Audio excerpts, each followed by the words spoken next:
Hey guys, good morning. This is Holly Starks, and my presentation is going to be on 100 cell phones. So, a little bit about why I chose to do 100 cell phones was because there was a gentleman on Facebook who I believe it was like a 6-month test, or he releases the case study after 6 months.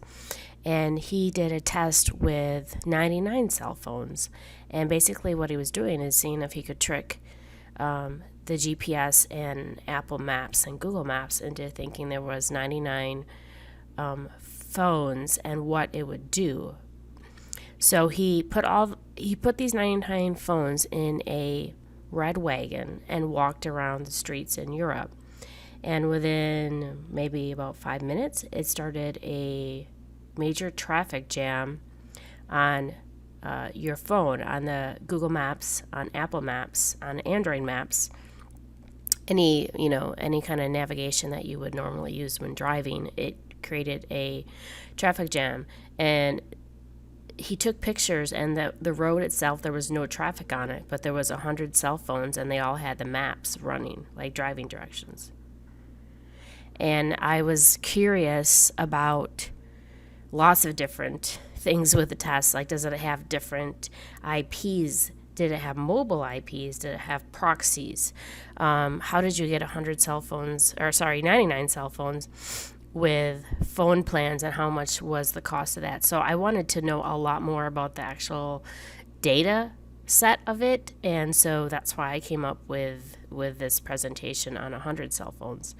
And I really found out a lot of information about how Google sees things, how Apple sees things, and how Android sees things, and none of them see anything like that is similar. So let's get into the actual test itself. So when you have a really big plan, like having 100 cell phones, the reason why I did 100 is because the guy did 99, and I felt like, okay, if I do 75, it still would have been okay, but I wanted to do more than him, and so I just did 100. And actually, to this date, what's the date today? I'm recording this on October 22nd. I have 700 phones now. So my 100 phones went to 700 phones because it works so well for local SEO. But at the time of the testing, I bought 100 phones. And the first thing I had to do is figure out the SIMs card, or like hotspots, because obviously I can't get a phone plan for 100 phones, because that would be crazy expensive, right? Each phone plan would be $35, and then you probably only get maybe 5 gigs of data, and 5 gigs of data for like a YouTube video, you'll be using that like in a week or less, probably in 3 days, the way I do it. So I had to kind of calculate how much traffic I would be using with the phones.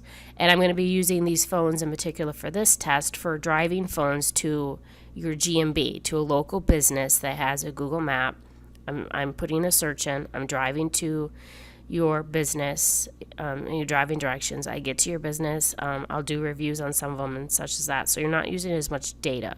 So I could probably get away with, I think I figured a gig a month per phone, depending upon how much I would drive. So at first I went to like Amazon and bought 25 varieties of SIM cards you can see on the screen.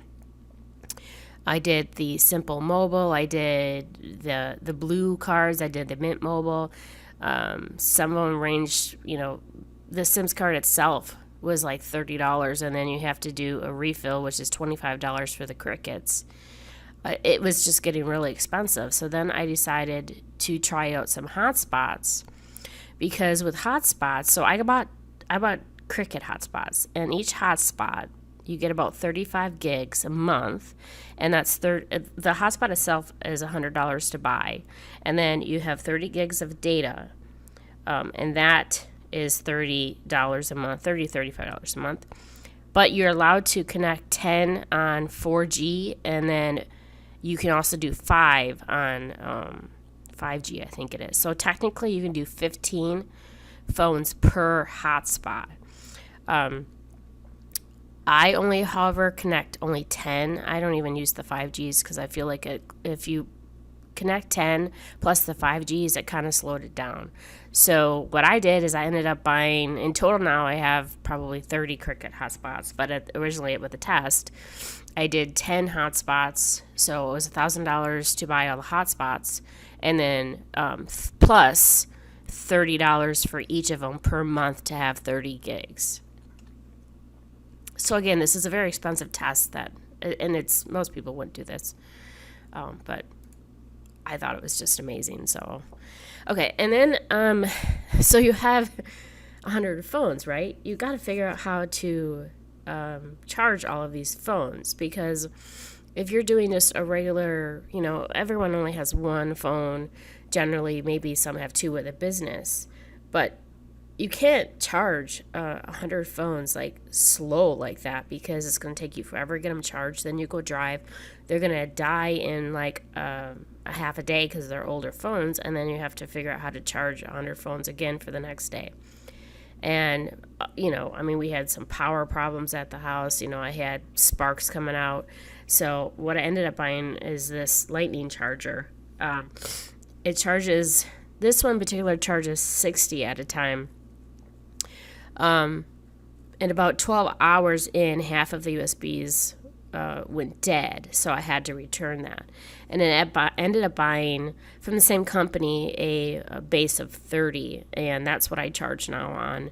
It's slimmer. It's not so like this 60 USB charger is really, really big, kind of clunky. So the 30 USB charger is better because it's a trickle charge, and it can charge all 30 of my phones generally. Because it's a trickle charge, so if it's 50% and all phones are 50%, it's just going to slowly charge them all, even though it might take a few hours, but I don't have it pulling so much power, which is really what it needed to be. The lightning chargers, they can be really quick, and that's what generally, if you have an iPhone, you want a lightning charger because it can charge in like an hour, but it pulls so much power out of my circuits that I literally blew all the power on my street. So I had to figure out a different plan, which is what the 30 USB charger is. For the phones, originally I bought 100 iPhones 4 and 5 and the BlackBerry 994 or 50. And these phones are, I think they have to, like the BlackBerry I think was 10 years old. So I have now an iPhone 10, and they just are coming out with a 12, I think, next year. So the iPhone 4 and 5 are very old. I don't know how many years old they are, but they're quite old. They are not allowed to be updated anymore, which at the time I did not know. But I bought them from eBay, and I ended up getting about 100 of them for $2,000 for the 4s and 5s and the BlackBerries. And I didn't know enough to do research on cell phones. I thought that like cell phones would be updated with iOS and it had maps and it had YouTube. Well, it was wrong. The 4s and 5s, out of the box, you can use them for podcasts, which is what I ended up doing with some of them. And I still buy 4 and 5s for my podcast clients, but you can't use them for maps because you have to have updated maps and updated YouTube. And updated maps because it has the new directions, it has, construction, it has the reviews and stuff like that. So they pretty much were a box of metal until I was able to get podcast clients. They were a box of metal, absolutely. Wasted $2,000 more or less. And what I ended up doing is I found a local guy who was like an hour and a half from me, and he said, just bring the phones down here. I will trade you your 4s and 5s because he can sell them in Asia. I'll trade your 4s and 5s, and we'll give you 6s and 6Ss, and which fine, because the 6 and 6Ss are able to have updates. So the phones that I got, they are all crap, right? They're cracked. They get really, really hot. The battery doesn't last more than an hour on some of them. So they're not at all like really, really good condition. But we don't need good condition phones because we're just clicking through the maps and doing driving directions. We just need a phone to work. So I got, I'm not sure how many phones I got from him, but then I found a dealer in Virginia for iPhone SEs, and I bought 30 of those too. So I ended up getting maybe altogether another 100 phones. And I had to buy all new phone cords because the 4 and 5s aren't the right size for the 6s and the SEs. So all of my phone cords went to the trash. And all the BlackBerry ones, literally, they were just recycled because none of the BlackBerry was even able to be used. So, yeah, that guy who I bought on eBay, he made a killing, $2,000 for phones that aren't even able to use. So, moral of the story is if you plan on doing something like this, you need to have iPhone 6s and above because they have to be updated. So, each of the cell phones have an iTunes account. They're all different, okay? So each has an iTunes account, each has a Gmail, each has Google Maps updated and installed, YouTube updated and installed, Facebook updated and installed with pictures, Instagram upgraded and installed, Twitter. I ended up scratching Twitter off the phones a couple weeks later because they all got banned. Twitter did not like my whole hotspot system, evidently, even though it had different IPs. It just did not like it. It has TeamViewer, but after I put TeamViewer on, I realized that iPhones do not allow TeamViewer. It does not allow any sort of remote service whatsoever. I tried 20 different apps. So if you're doing iPhones, you can put TeamViewer on there, but you can only do like you can show someone the screen, but you can't click on it. So it's completely useless. And then, of course, they have Yelp. The setup for just installing and upgrading to the current iOS, it takes 10 minutes. And then each phone takes 15 minutes to set up all of these profiles. For the profiles, each of them has a different profile. So I went to the fake name and address generator, which is fakenamegenerator.com. And then I had mix of birthdays, mix of males and females. I had birthdays from people who were 100 years old, and then I had people who were 18. So I had to make sure that they were all at least 18. Each of them has a unique photo for their persona. So if you go to thispersondoesnotexist.com, it pulls in all these different pictures from Facebook and everything, and it kind of just makes a face that is unique. So I downloaded a picture for each phone and put it on each of their profiles, because if you have a photo on each profile, it makes it look like it's a legitimate account. So if you see someone who's leaving a review without a photo, that doesn't look like a real account to Google, so it's not going to give any more weight. So you need to have pictures and real, it needs to look like a real phone, which all these do. So each of them have a photo on your Facebook, on your Google, on your Instagram. And then each of them are phone verified for all social accounts. And I did the phone verification with SMS through textverified.com. And we haven't even got to driving with the phones. This is just setup. Setup, it takes, I think I did like 30 and it took 40 hours. It was ridiculous. So now 10 phones are connected to one hotspot and 30 gigs each hotspot. One phone will use 10 megabytes for driving directions per 1 hour. One phone will use 100 megabytes per 2 to 3 minutes podcast download. One phone will use 2 gigs of data if you watch YouTube. So, these phones for YouTube promotions are not very suitable if you connected them to a hotspot, or not a hotspot, like a let's say like Charter or internet that you have at your house. You could do it that way, but it's all on one IP. That's all.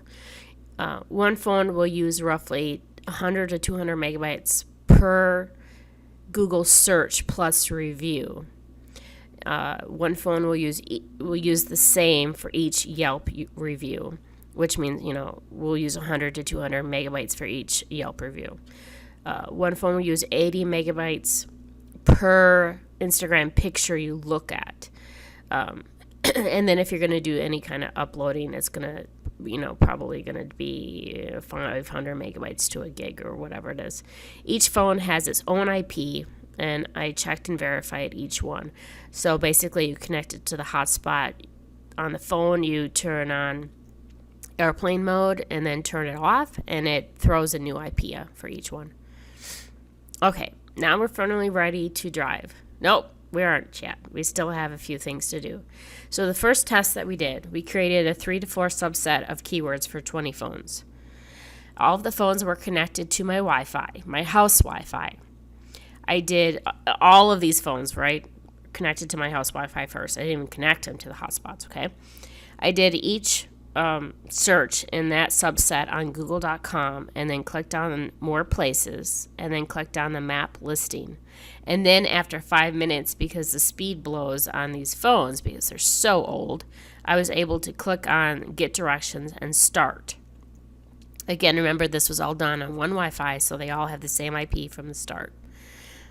I did this search on each phone. I did about, I think it was 27 to 30 phones for the first run. I did searches like Water Street Brewery Bar Milwaukee, Pub Water Street Brewery Milwaukee, and Brew Pub Water Street Milwaukee. So obviously it was a pub that was in Milwaukee. I put their keyword in the search, and I'm trying to boost them. I left the house with 27 to 30 phones, drove up the block, turned on 3 of the hotspots, and the phones connected to them, and then I started off on my 70 miles venture over to Milwaukee. On a side note, we tried to do voice search with Siri and Echo. Did not work at all because if you do Siri brings up Apple Maps, and we're doing Google Maps. And so that's a big difference. So if you want to rank in Apple Maps or on Yelp, use Siri. If you want to rank on Google, use, sorry, I said that wrong. If you want to rank on if you want to rank on Apple Maps, you use Siri. If you want to rank on Google Maps, you gotta actually type in the directions. You can't use a voice search. So I left my house with 27 phones connected to 3 Wi-Fis driving, and within the first 2 minutes I created a traffic jam, and you can see from the picture there was literally no traffic at all on my block. And I didn't know I didn't actually know this until I had all these phones out, is that I needed to mute them. But at the time, I was not muted, and so all the phones were yelling at me in a woman's voice to traffic is ahead, is heavy, and blah, blah, blah, and trying to reroute me and stuff like that. So that was kind of interesting. But again, you can see that on the red, it shows that heavy traffic, and even up in front, it shows yellow or orange, and there's no traffic on my street. And I created traffic jams everywhere I went, even when I just slowed down to posted speeds. And there was no traffic at all. This, on the right-hand side all the way, this is a on-ramp, and there was nobody in front of me. So I thought this was all interesting. This is all, I think this is the Google Maps that I was using. I'm pretty sure it was. This is not Apple Maps. This is Google Maps. Okay, so for the overheating, the phones, they get really hot because they're old. So on my first drive, I just put them in a box, essentially, and I don't know, it was pretty quick when they all were overheating, and I got that message saying that the phone was going to turn off because it was overheated.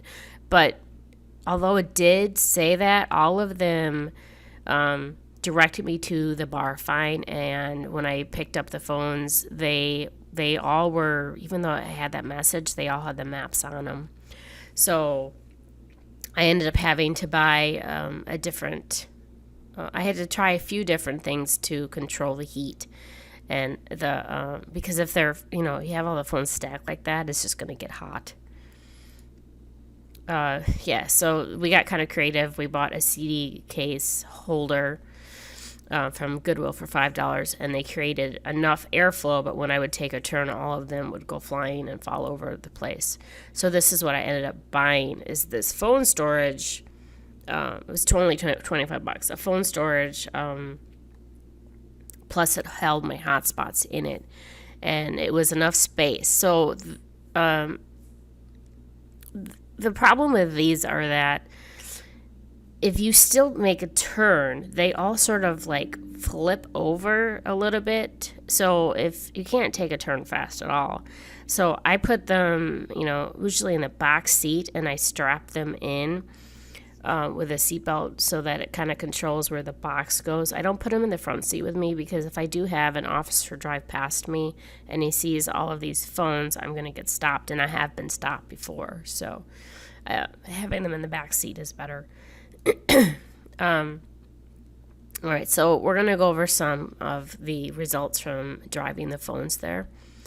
So if you can see on February 27th, this map is from Local Viking.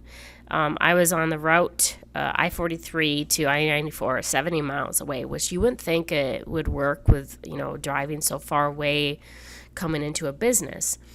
But this is the route that I took. And on the second map, you can see that it now has 4s and 5s where it was number 10. And, you can see some went from 3 to 2 and 4 to 2. So it followed the exact route coming in. So the moral of that story is that if you want to rank from the east side of your city, or let's say you want to rank in the whole city, right? We're in Dallas. We want to rank the whole city at Dallas. You have to approach it differently. You have to drive in from the east side and work on the east side for a month. Then you work on the west side for a month. Then you work on the south and the north. It's easier to rank a property once you have it moving on each of the different sides of the city than trying to do all of the city at one time.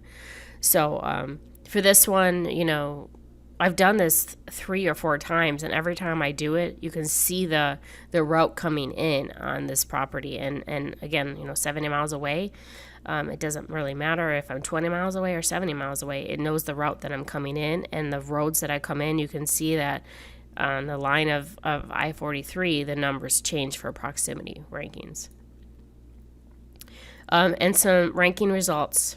So I was pretty impressed. I didn't actually think that I was going to get this kind of movement. And I got this movement in like 6 hours. It was like the fastest thing that I've seen move maps, the GMB maps itself. So pub, which is just a general term and has 201,000 searches, I think it's locally, went from nowhere to number 15 and number 17. So, I mean, they were obviously happy. And the term bar, which has a ridiculous amount of search term, it popped in at number 60, which 60 sucks. No one's going to be finding it there. But at least I was able to get it moving. And once it's in the maps, I can move it faster. And for brew pub, which is a term that we use here, it was number 7 went to number 2, and then brewery. So that went up and within 6 hours, and it's still holding today. Another driving test that we did for home services, so something like let's say maid services, cleaning services, carpet cleaning, stuff like that. We drove to their business, and obviously you have to have a GMB and a business that shows the address, or this does not work. So on March 4th, my route in was from Milwaukee I-95, 35 miles away, and you can see on March 8th, it only took 4 days, and they went from 3 to number 2, and today they're actually number 1. And I drove, did I say how many phones? I think I took 19 phones because I didn't want to be overly aggressive. And I only drove to their business one time, I believe. And then we decided to do some podcast tests. And I'm telling you guys, if you have podcast clients, if you have two YouTube clients and you can convert them over to podcast clients, because I mean, if they're already doing YouTube, they might as well be doing podcast. It's like crazy for podcast. And it's the only downside is that you have to touch every single phone. So you touch 10 phones per day with search for each of the podcasts. So it's a total of 50 phones produced this test, okay? I did it on Mark's and Bill's podcast just to see. Each phone would download an episode that was under 5 minutes because you got to stay under 5 minutes because of the gigabytes for downloading. And I didn't even actually listen to the episode. I just downloaded it. Subscribed to the channel, rated the channel 5 stars, left a couple of reviews, and I didn't search on Wi-Fi. I used their hotspot, so it looked like unique downloads. And Bill's and Mark's weren't anything close to top 10 for trending. And now you can see, so I took a couple screenshots to show you that it was not in trending. And then Bill's... So Bill's was 41 and Mark's was 62. And now they're in trending at the time. Bill is now number 4 and Mark is number 7. And that was, I think it only took like 3 or 4 days. It was not very long. So to recap, 10 phones per day times 5 days downloaded their podcast, rated their channel, subscribed. It was very easy to manipulate, and it can be easily done over and over without much effort. The only thing is you have to use iPhones. You can't use Androids because this is the trending pulls off iTunes. It appears. And most people want to rank in iTunes anyways because they, for whatever reason, Androids... podcasting maybe is not as strong. You can, if you have someone who wants to rank on both, that's fine. Then you just use the Android podcast app, and you still do 5 times. You still do 5 days. My guess is if you did 110 to 150 downloads and subscribers, you would get into the normal top 20 shows. So the normal top 20 shows is where you go to podcast and you click on like marketing. That's a lifetime thing, and I have clients that are in lifetime, and I serve there's one guy I serve 100,000 downloads a month to, and he has popped to number 3, so it's kind of cool for his niche. It's not marketing, but so what did we learn? We learned that Google are very dumb. Android phones are very smart. They didn't fall for my traffic jams, and they absolutely knew that I had 30 phones sitting on top of each other. So the traffic jams itself, Android is the only smart. Apple Maps are preloaded on iPhones, so you need to pay attention to your Apple rankings if you want to. And also, Apple rankings connect to like Yelp. So if you want to rank in Yelp, you need to do Apple Maps and Apple reviews because that's where it pulls from. Searches happened on one Wi-Fi to start. 6 hours later, I had the first map ranking increase, which is crazy because everyone says you got to have all of these searches on different IPs, which is not true. I've tested this over and over and over again, and it never fails me. The testing has been about a month now. Rankings are holding very solid for proximity and map rankings. I didn't even track organic. It has been longer than a month since I've done those particular tests because we did them in March. And those ones that I showed are still holding strong. Organic has popped up, but because of COVID and they closed, their businesses, it did go down. They opened again, and it has come back up. So that's kind of exciting to see that once they open back up, the proximity and the rankings come back to where it was. I didn't have to drive back over there after that. And this very stupid test, I say stupid because it was stupidly expensive, is a lot of work for one person to do. It took me 1.5 hours to create this in 100 phones and drive there. And then I had to turn them all off because they would keep rerouting me and freaking out because they were telling me that it was traffic jams and they were all yelling at me. So yeah, it was a lot of like one phone yelling at me is different than like 100 phones, right? I suppose I could mute them, but I wanted to see like if certain phones would pick up the traffic jam and rerouted me by a different business or tell me to go to this business or something like that. So that's why I had the volume on. It would have been far cheaper to just hire 100 kids or do like Craigslist ads to test, but in a good way, I've created a revenue stream for podcast rankings and GMB Yelp reviews, which I wasn't really planning on doing, but because I have all of the phones, I've started to do some podcast conferences and getting into those groups, and they don't have very much knowledge about SEO and how to rank for trending. So I kind of created a nice revenue stream for podcast. They stick and they aren't being filtered, except for when COVID has some freezes on the maps, which we can't really do anything about that.